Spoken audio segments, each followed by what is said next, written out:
Əgər sən istəyirsənsə, növbəti iştirakçını biraz gözlədim cümləsində baş cümlənin xəbəri barəsində fikirlərdən doğru olanları müəyyən edin. Baş cümlə ikinci tərəfdir burada. Çünki əgər sən istəyirsənsə var. Demək, birinci budaq gəlib.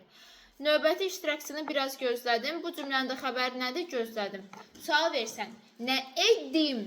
Gözlədim. Baxırsan ki, sualın tərkibində bir dənə nə var? Üstü 4 şəkilçisi. Deməli, gözlədim sözünü kök şəkilçi ayırırıq. Sözün kökü gözdür. Gözlədən gözləmək yaranır. Gözləməkdən gözlətmək yaranır. Oradakı d samiti əslində t leksik şəkilçisidir. Sadəcə özündən sonra sait gəldiyinə görə t nəyə keçib? D-ya. Baxırsan kökdə nə var? 2 leksik şəkilçi. Nə edim sualına cavab verirsə artıq nədir?